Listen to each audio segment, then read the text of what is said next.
Too much electricity will kill you. Just ask this guy.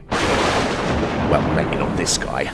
But what if we said that electricity could stop your pain without resorting to the electric chair? Good news! There's a natural pain solution that won't leave you addicted to prescription drugs, reliant on surgery, or imprisoned in bed. Right now, millions of people are living pain-free thanks to electrical therapy. And while electrical therapy devices are changing lives all over the world, little is actually known of its history. And that's where we come in. We're covering everything electrical therapy, from the Romans through today. Because for all the effort spent looking for a solution to pain, we might have been better off wrestling Zeus for the rights to electricity. But there's a good reason why electrotherapy units are commonplace in doctors' offices and patients' homes. And we truly have come a long way. Here's how we got there. Let's rewind to 46 AD, back when all medicine was natural. After getting zapped by torpedo fish in the Mediterranean Sea, the Romans had a major breakthrough. Electricity reduces pain in humans. They certainly didn't understand why, but Roman physician Scribonius Largus treated Emperor Claudius' gout by making him stand on a torpedo fish, which is actually an electric stingray. So it's safe to assume Claudius must have been in some serious pain. But when Rome fell, most of its medical history fell with it, much to the relief of torpedo fish everywhere. Phew. Electrical therapy isn't mentioned during the Dark Ages, but it likely died out entirely, along with a lot of people who probably needed it. Best not to dwell on the past. Let's jump forward 1,000 years, more or less, to when electrical therapy resurfaced with the father of electricity, Benjamin Franklin. Good old Ben, genius that he was, flew his kite in a thunderstorm and discovered that lightning and electricity are the same thing. Meanwhile in Europe, scientists were rediscovering that electricity could treat pain. Ben decided to test their theories and started zapping people with low voltages to treat cramps and convulsions. He also reported treating his neighbor for frozen shoulder. This brings us to Doctors Kruger and Kratzenstein in 1744. Calling it a new kind of cure, Doc Kruger's theories about how electricity worked were on the mark. However, his experiments were limited by the technology at the time. His student Dr. Kratzenstein believed in electricity too, and claimed to have shot the paralysis out of a woman's finger. Guess he had that electric touch. Never mind. It took a few centuries, but Kruger and Kratzenstein finally got their due credit after university studies tested electrical therapy with paralysis patients. Back to 1780, when Italian professor Dr. Luigi Galvani zapped a set of frog legs at the University of Bologna and observed that frogs' muscles twitched when electrified. Aha! Electricity causes muscles to move. No one knew it yet, but Galvani had initiated one of biology's biggest breakthroughs, that our bodies are actually electrochemical machines. Unfortunately for Galvani, he died alone and impoverished after being outcast by Italy's conquerors.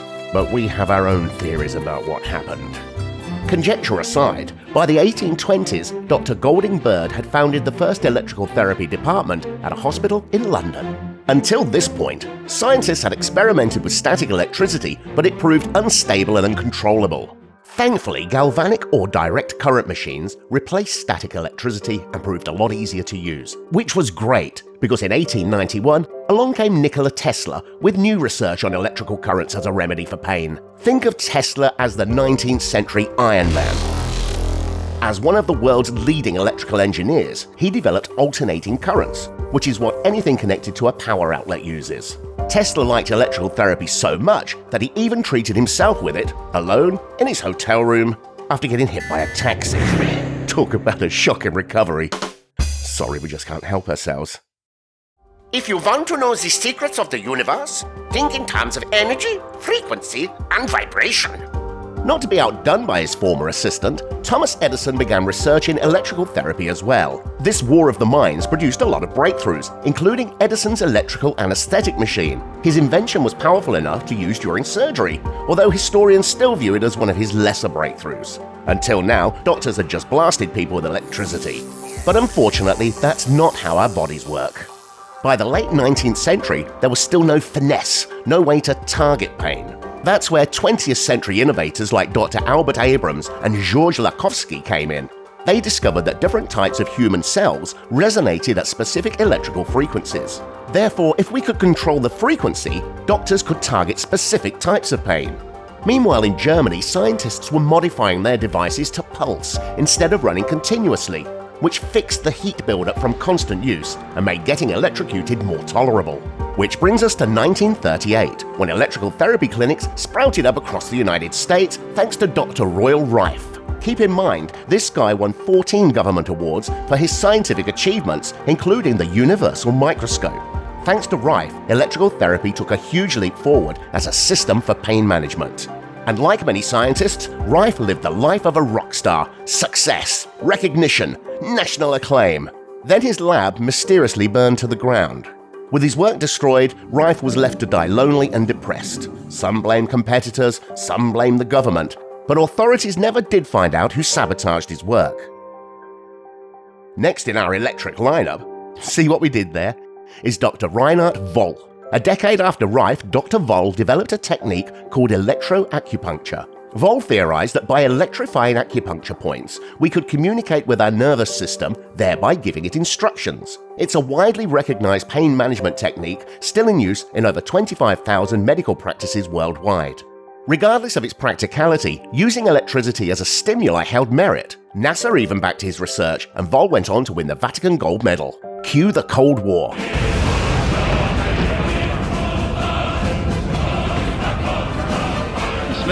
The space race, East and West, the Ruskies versus the Yanks. Who blinks first? Nuclear destruction. Who has the more efficient and effective electrical therapy device? Stay tuned. During the space race, the Russians improved upon the works of Tesla, Valle, Rife, and Larkovsky. By expanding the frequency range and improving the pulse speeds, the Russians developed a device that helped their cosmonauts fight the effects of weightlessness in space. They discovered this same technology proved useful in soothing pain as well, kind of like an all-in-one electrical medicine cabinet. Was the Russian secret weapon, in fact, not a nuclear bomb, but their electrical therapy technology? The 76 US Olympic weightlifting team certainly thought so. They even lodged a complaint against the Russian Olympic weightlifters for using electrical therapy to increase strength while speeding up workout recovery.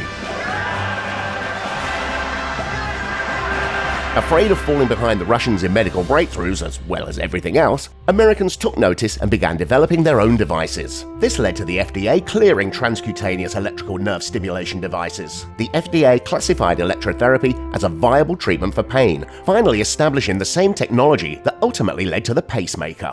Electrotherapy was here to stay. Up to this point, scientists had observed the effects of electricity in relieving pain. Now they finally had the tools to discern how and why electrical therapy was effective. The pain gate theory might sound like a Stephen King book, but it's actually a major milestone in the history of electrical therapy. Thanks to the work of Dr. Melzack and David Wall, it turns out that pain comes from a nervous system reacting with the nerves in our body, controlled by gates. Electricity effectively closes these gates, preventing pain signals from reaching the brain. And boom! Now we have an idea of how electrical therapy worked. Modern medicine was catching up with technical innovations from some of history's greatest minds. And in 1991, Bert Sakmann and Erwin Neher won the Nobel Prize for discovering that electricity can increase a cell's ion pump exchange by up to 500%. We didn't understand it at first either. But basically, your cells each have an electric powertrain warranty until the day you expire, meaning the correct electric jolt is a good thing. In fact, our quest has led to some unlikely discoveries. By 2004, a US-based company brought together top biomedical researchers from the former Soviet space program, Germany, and the United States. They figured out how to combine the breakthroughs of past innovators all into one device. They named it the Wellness Pro. It was recognized by the FDA in 2007, followed by other regulatory agencies around the world. What was different, you ask? Thanks to the insanity and courage of past innovators, the Wellness Pro introduced a breakthrough algorithm of rotating frequencies, allowing it to target various types of pain. This allows users to literally turn pain off, like a light switch. Which brings us to the present, and truth be told, it's a rather bleak state of affairs. In 2013 alone, the CDC reported almost 1.9 million Americans were addicted to prescription pain medications. 40 of those people die every day. In 2014, 40% more Americans died from painkillers than car accidents. This caused the CDC to release a nationwide warning in 2016 about opiate-based painkillers. But thanks to electrical therapy, there's now hope for people dealing with chronic pain without the life-threatening side effects. Electrotherapy, or TENS units, have different names and come in all shapes and sizes. But if history has taught us anything, it's that arbitrarily electrocuting yourself produces varied results. Not all TENS units are created equal. Healthy and diseased cells have distinct electrical properties, so you need a device that can be customized to your specific type of pain, including diseases like diabetic neuropathy, arthritis, Lyme disease, and more. Much like the human genome, thanks to continued research and innovation, we're getting closer to cracking the human body's electrical code. We now know that the most effective electrical therapy unit is not the one with the most bells and whistles. It's the one that makes you feel better. Units like the Wellness Pro are made of more than just the latest technology. They're also made of equal parts insanity, hope, and perseverance in the face of setbacks. The dreams of countless pioneers are part of the units we now use to treat chronic pain, the devices themselves representing humanity's unwillingness to compromise in the face of suffering. And after centuries of progress, it's finally time to share this breakthrough with the world. Learn more at turnpainoff.com.